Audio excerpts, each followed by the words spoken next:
Performance indicators, we have an entire webinar dedicated to performance. I boiled down just the highlights here in 2 slides. I will put a link to the performance webinar in the video description when we send this video out, so you can go back and look at that entire webinar on performance. So basically in performance, there's 3 types. There's your hardware performance, your computer, making sure it's up to snuff to, operate our CAM plugin, because any CAD, whether it's CAD or CAM, it requires a lot of computer resources. So you want to make sure that you have a computer that can meet the needs of the program. In the middle here, we see Toolpath generation performance. We mentioned it just a moment in the previous slide. Higher accuracy, longer it takes to generate your toolpaths. Again, on the right, simulation performances. The same goes there. The tighter the tolerance, the longer it'll take to simulate. But we have shortcuts that I'll show you for simulation, so you don't have to sit and wait through, an hour of simulation if you don't really need to. So let's go talk in more details on 3 of these topics. I know we got a lot of info. I boiled all of the information down on 1 slide, so we'll go through it kind of slow. We'll start on the upper left. We have just the different sections. I'll just go over the sections. We got the system recommendations or the system performance on the top left. We have geometry recommendations, which type of geometry is more, you'll get better performance with, and which you won't. Tips, just operating tips for better performance. Then we have toolpath generation performance up here, and toolpath simulation performance on the bottom. So let's just start on the upper left. System performance. If you're going out to buy a new computer just to run our program, it's highly recommended you follow these parameters. These are higher than if you look at our system, the base requirements for the program. If you find that in our online help, it won't be as high as this. But we recommend that you go higher than what we suggest for a baseline, because that's just a minimum. If you run easy parts, you're not real complicated, you may be able to get away with your base requirements, but I would not even go with the base requirements. If you're buying a new computer, might as well make it work for you. So again, also Don, the system requirements are also in our website. If you go to the facts section of our website, you can find that. Okay. I'm going to add that to the chat window. So if you ever want to get a new computer, that's a good reference point for you. Okay. Just a couple of items on system. The faster your clock speed or gigahertz, you'll see that in your system Windows system information, is the faster your post processor is going to work for you. And also with CPUs, you can obviously get multi-core CPUs now. Most computers are multi-core. I don't think you can get a single core anymore, actually. But for your multi-core, get the fastest processor and get as many cores as you can afford. Quad core, 8 cores, whatever you can afford. I would definitely go for it. For the disk drive, I would stay away from the hard disk drive, the standard drives, where you got, a disk and the needle is moving on this spinning disk to get your data. You want to stay away from all that. Just the mechanical. What Don's talking about is the mechanical disks, the old SATA type of disks. So we definitely recommend solid state. Yeah, go with a solid state drive. There's no moving parts, and also go with as much RAM as you can. The system that we run here typically have 32 gigs of RAM, which should be enough for almost anything that you need to do.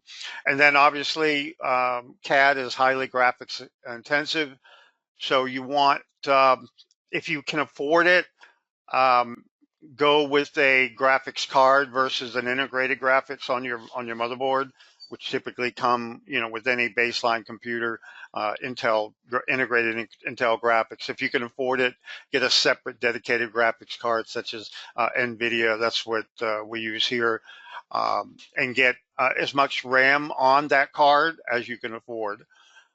So the basics here: speed, performance on your drive, max out your RAM, get a dedicated graphics, and get as much RAM on that card as well. So let's talk about geometry recommendations. 2D is very fast. I'm talking about calculating toolpaths and simulating toolpath. 2D toolpaths are very fast. 2D geometry is very fast. Typically, you would have a 3D model, which is pretty much normal performance. So you'll have surfaces on that model that the program will calculate, you know, interpolate the points across the surface, and that's pretty much the way you work. Now you can also work with a mesh model, which is different than a 3D, call it NURBS model. The mesh is a polyfaceted model, which has a lot of mesh facets. Typically, you'll see meshes if you're getting data from a 3D scanner, or if you're getting models, downloading models from the internet. Pay attention to whether it's a mesh model or a NURBS model, because meshes connect. You get up. I mean, if you're scanning something, typically users, you know, they up the top, you know, the accuracy on the scanner as far high as it'll go, and then you'll end up with 5 million facets in this mesh that you have to cut, which is not good, because it'll take too long to actually calculate, and you can actually run your system into an infinite loop of calculation if you're doing meshes and the mesh is too dense. So, but we have a module for that. We have a mesh module if you want to get into mesh modeling and how to you know, work with your meshes and get them more pliable to use with CAM. So tips for better performance. These are just basic tips. Make a habit of rebooting your computer every day. The longer that computer stays up, the more processes it's churning in the background, you know, and you get a lot of things going. It can actually slow you down when you come in on the next morning and want to get to work. So just make the point to close all your programs. If you want to shut it down at night, or shut it down and reboot in the morning, however you want to do it. Minimize the number of sessions that you're running. For instance, if you're running Rhino and RhinoCAM, try to make a habit of only using one or opening one model at a time.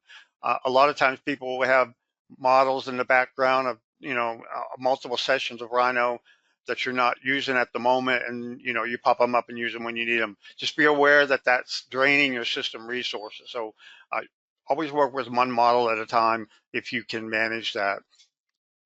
Also, programs, both the VisualCAD CAM and RhinoCAM have, or Rhino has autosave options that can save your butt if you have a problem. Let's say you're running a toolpath on a very dense mesh and it's just in an infinite loop. You can't wait any longer, so you got to kill the program.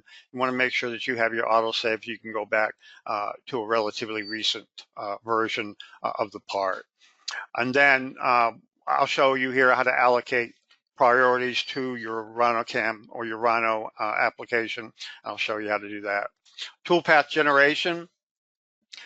Again, the higher or the tighter the tolerance, the faster, the higher the tolerance, I should say. We want accuracy. High meaning it's less accurate.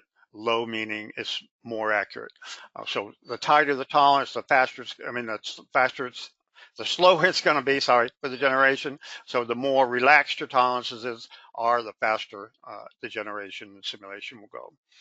So just on toolpath, the cut patterns, the offset and the linear cut patterns are the faster cut patterns. Any pattern that you can fit an arc to, you know, which typically is your offset pattern, you can fit arcs to that on your XY plane or your three principal planes. those will be the fastest. If you get into your spirals and your offset spirals, you cannot fit arcs to those. Those will be all linear, so it's going to take longer to use a spiral toolpath. Just for tools, end mills are fastest. If you're going to do roughing, always use an end mill to do your roughing and not a ball mill. There are some situations where you might want to use a ball mill. That typically has to do with, fillets in different areas to make sure that you have a fillet there to work with, on subsequent operations. But typically, end mills for roughing, ball mills for finishing. If you really need to use a tapered mill, that's going to take slower to calculate and it'll take longer to simulate. But sometimes you may need a very, very tight ball for the accuracy that you need. And in order to get that ball on a tool, it's typically a tapered tool where the ball's only on the tip and it tapers up to a larger shank diameter. Those tools will be longer, take longer to calculate the tool path. Simulation. Oh, Don, I just wanted to break in here again. One of the things you might know that Don's talking about toolpath generation, it applies mostly to 3-axis machining, 3 and higher, 3, 4, and 5-axis machining. I mean, it does apply to 2-axis also, but the speeds of computation in 2-axis is so fast that you wouldn't even notice it. Right. So that's a point that I want to emphasize here. So if you are doing a lot of 3-axis sculpted surface machining, then these points are important to keep in mind. Good point. Thanks. So again, with toolpath simulation, again, a note about the tolerance, tighter tolerance, the longer it takes to simulate. We got preferences that'll help you simulate faster, and we'll talk about those. And these next 2 items, I'll show you how to do those on your machining job tree, and just some couple of notes about when to simulate and when you don't need to simulate, or when you have to simulate. Okay, so let's go to the next slide. System performance. Okay, so let's go up here and let's go down into the task manager. I'm just going to type in system. Okay, let's go into the control panel and let's go system. Okay, just go system for now, and it'll tell you the information on your current computer, how fast is your processor, how much RAM you have installed. These are good things to know ahead of time before you buy the computer. Let's back up a second here. You can check and make sure your graphics card drivers are updated. I won't spend any more time on that, but we actually have another video that goes through all of that in the performance videos. I'll go through it there. A little bit in a hurry here anyway. So let's go into, again, we mentioned that only run one session of your CAD program at a time. For instance, we're running RhinoCAM. We only have one session of RhinoCAM running. But if you'll notice, if you click on here and you go to the task manager, let's bring this over. I advise you to get familiar with your task manager because it'll show you what's running all the time on your computer. And if your computer's starting to slow down, you'll see it here what's causing as much a hit to your performance. But if you see that we got Rhino 7 running, if we go into details, and here's our Rhino 7, you'll see that you got all these operations that are running right now. Okay, so all of those operations are really jogging for resources on your computer, which may cause the Rhino that you want to run to actually slow down. So if you want the Rhino to have most of the resources, just right click on Rhino, go to set priority, and set this to real time. You can set different priorities for any operation. Okay, let's look at priorities again. Low priorities, normal, high, real time. I typically set it to real time.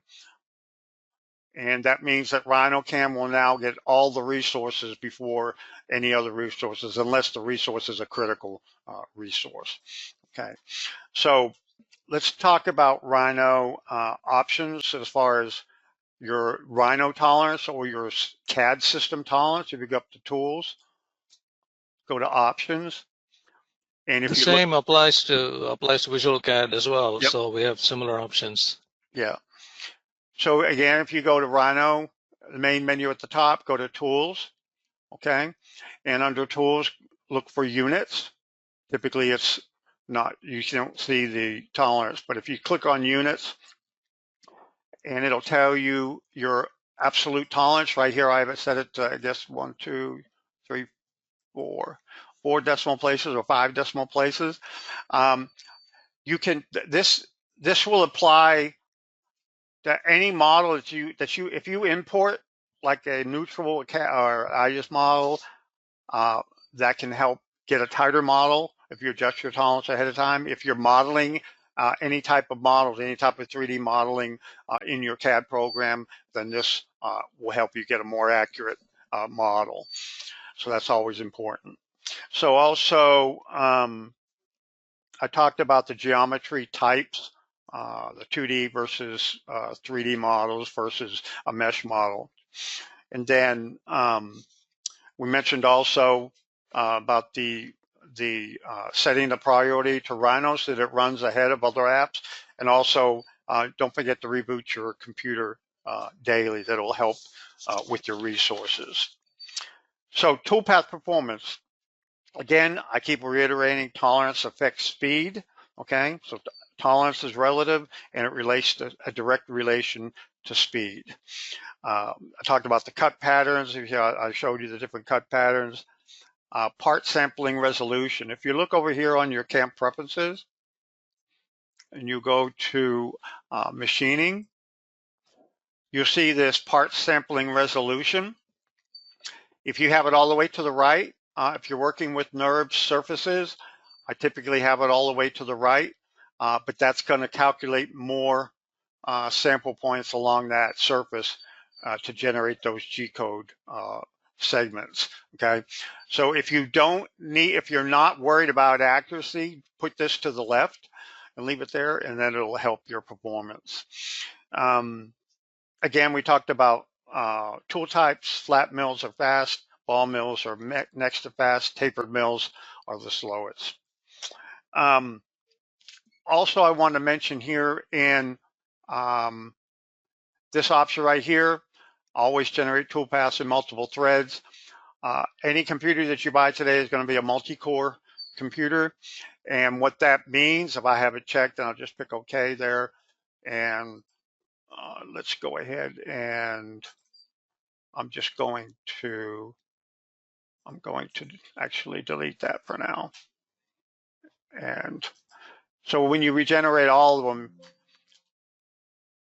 I've got some invalid arguments. I just pulled up this part without actually examining a whole lot.